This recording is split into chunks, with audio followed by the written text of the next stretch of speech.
Bismillahirrohmanirrohim. Saudaraku, ada satu kenyataan pahit yang harus kita telan. Banyak dari kita bukan lagi sekadar melakukan dosa, tapi sudah menikmati dosa. Bahkan lebih parah, kita bisa marah kalau ada yang mengingatkan. Dan itu, saudaraku, tanda hati sedang sekarat. Dosa kalau diulang, rasanya akan biasa. Rasulullah bersabda, jika seorang hamba melakukan dosa, maka dititikkan titik hitam di hatinya. Hadis riwayat Tirmidzi. Dulu pertama kali kamu maksiat, gemetar. Kedua kali, rasa salahnya hilang 50%. Ketiga kali, biasa. Keempat, kelima, nikmat. Sampai akhirnya kamu tidak lagi merasa berdosa. Dan itu jauh lebih berbahaya dari dosanya sendiri. Karena kalau hati sudah gelap, nasihat tidak masuk, ayat tidak menyentuh, dan peringatan tidak mempan. Kita tahu aturannya, tapi kita sendiri yang merusaknya. Allah sudah menetapkan halal haram. Tapi banyak di antara kita yang merasa, Allah kan Maha Pengampun. Iya, betul. Tapi kamu lupa ada ayat lain. Sesungguhnya azabku sangat pedih. Al-Hir ayat 49-50.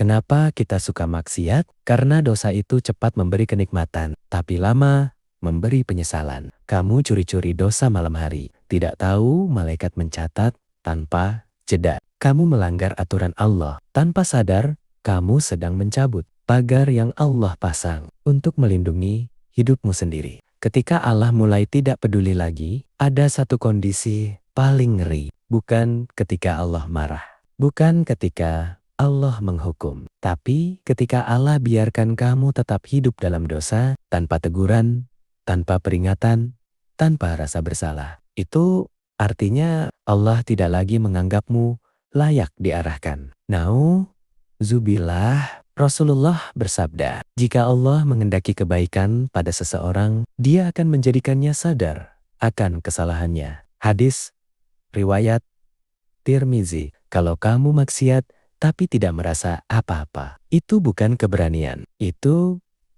hukuman. Kita sayang dosa, tapi dosa tidak pernah sayang kita. Kamu pelihara dosa, kamu jaga maksiat itu rapat-rapat. Padahal nanti di hari kiamat semua itu akan bersaksi melawan kamu. Lidah yang kamu pakai untuk dusta, tangan yang kamu pakai untuk chat maksiat, mata yang kamu pakai melihat yang haram, kaki yang kamu pakai pergi ke tempat dosa. Allah berfirman, pada hari itu lisan, tangan, dan kaki mereka menjadi saksi atas apa yang mereka lakukan. An-Nur ayat 24. Dosa yang kamu nikmati akan menjadi bukti penghancurmu di akhirat. Hati-hati, azab dunia saja sudah berat. Kamu pikir azab itu hanya di neraka? Tidak, banyak azab terjadi di dunia. Hidup tidak tenang, rezeki seret, hati gelisah, doa tidak dikabulkan, ibadah